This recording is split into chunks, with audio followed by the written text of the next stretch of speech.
Everybody, so I just made $40,000 cash collected in a week as a setter at Jeremy Miner's company. I'm in the company for two and a half months right now, and I've learned a lot of stuff. A huge disclaimer first, the audio quality is trash because I recently moved in by myself. There's a lot of echo, but I learned a lot of stuff and I wanted to go over that in this video because genuinely that like all this stuff that I've learned is like I thought, I used to follow Jeremy like on his basic YouTube content for a while, and you can learn like a bunch of nuggets, right? And you can try to piece it all on your own.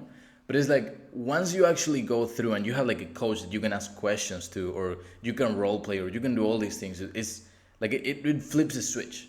Like there's no comparison to how good I was at sales 3 months ago before I joined the company compared to now.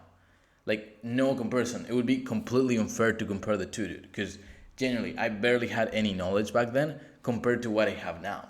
And even though like I actually went through, Jeremy's videos and I watched some of the lives from a year ago, to see if he dropped a secret nugget on one of those. But it's like, no, dude. Like, I mean, you can learn some stuff from there and it's gonna be good. But once you actually have like a coach that you can like literally every day I do outbound calls, and I'm gonna have a training call later that day that anything I run into that I don't know how to handle, I can ask like, hey, what would you do in this situation? It's like I will literally have the answer. So it's like that gives you a lot of certainty, and it's like it gets rid of that fear or that lack of confidence, like, oh, I don't want to do the calls, what if I mess up? And that's another thing that I would say is like I used to be really scared of putting in the volume, right? And of course sales is not just a numbers game, it's a skills game.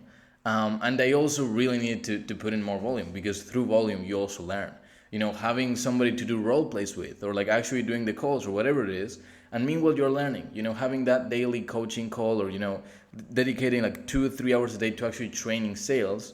Meanwhile, on the rest of those hours, also putting in the work and doing all these calls that honestly I was really procrastinating back in the day because I didn't have the confidence, right? But once I joined in here in 7th level, it's like I started to be more confident in my strategy. And it's one of those things that is like, for example, if you were to tell me like to go fly a plane, like I'm gonna be very hesitant to doing it, because I've never done it in my life, right? I've never flown a plane. I'm probably gonna crash it, right?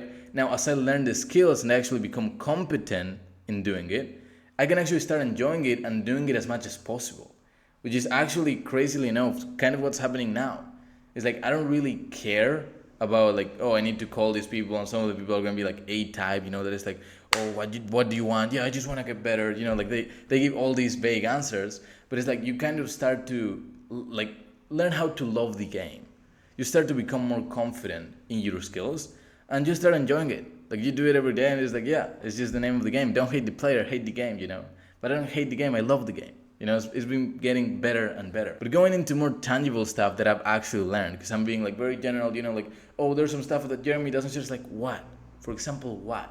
Seth? So one of the biggest things that I would say I learned is that you want to be more disarming, right? So a lot of people, I think, especially when I watched NEPQ, it's like I thought that it was like very serious. Like when you watch Jeremy, it's like you see him talk about the playful tone in some videos, but it's like he doesn't mention it too much, or at least in my experience, I didn't watch it too much. And I started to realize like how important it is to actually be playful, right? Because when you are playful, what happens is like it actually releases dopamine in the prospect's brain, and it lowers their guard, right? Like they actually start to trust you more when you make jokes like that.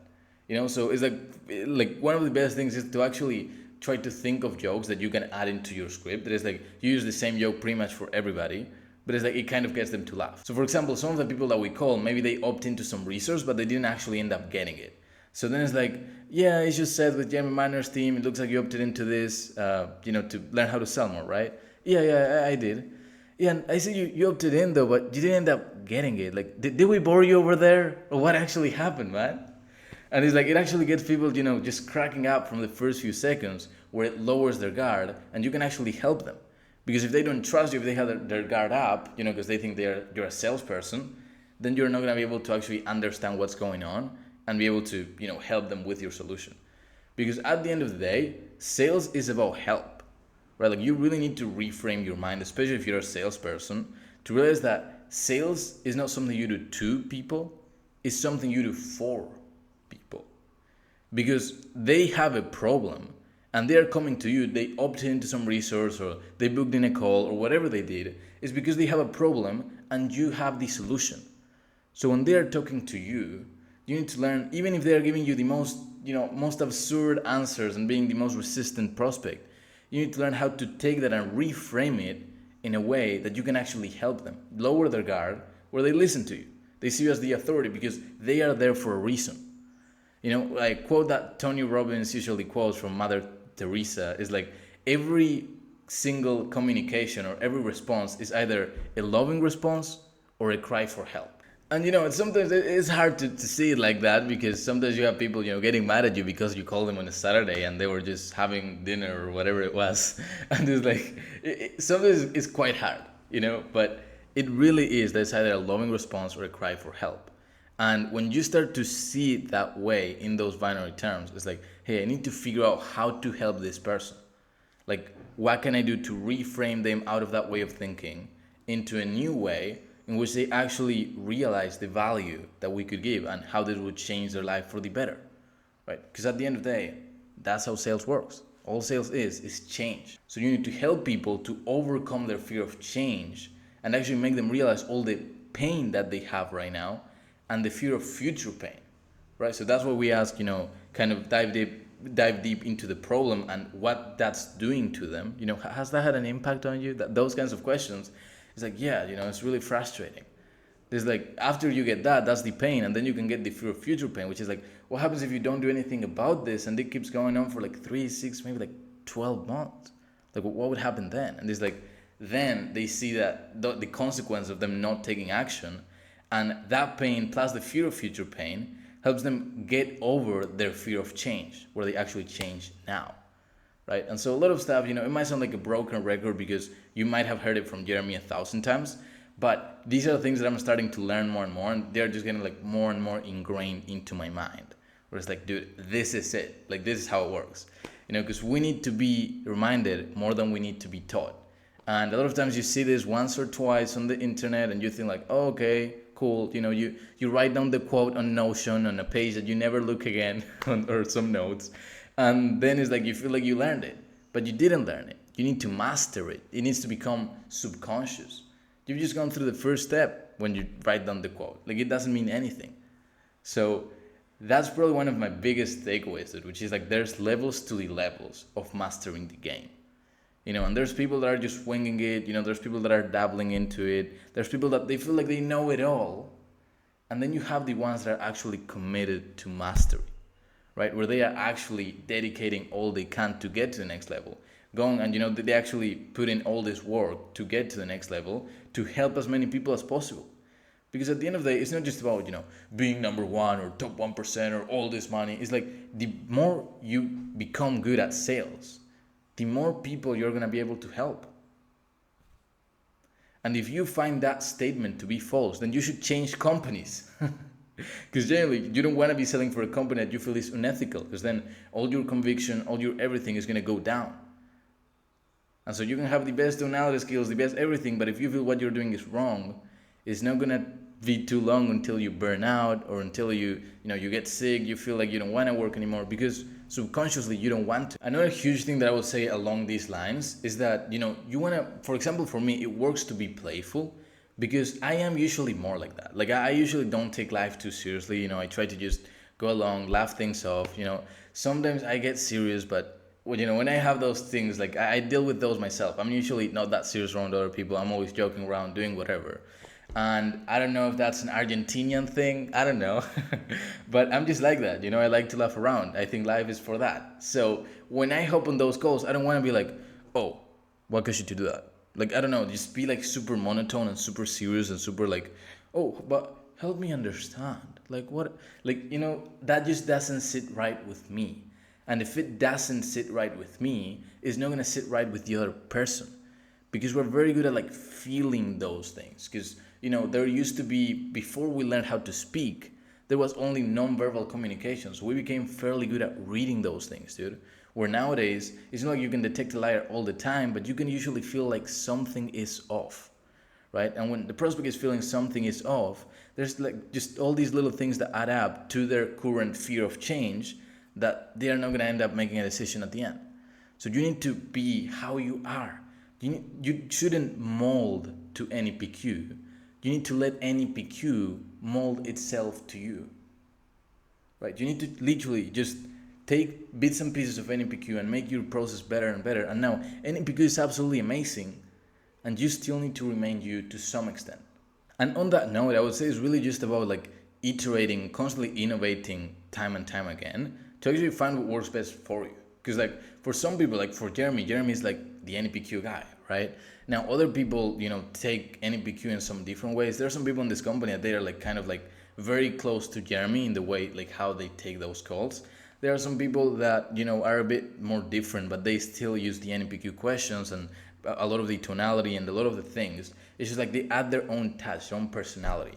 And I think that's why a lot of times learning from a video on YouTube is not going to be as helpful, because it doesn't have all those nuances.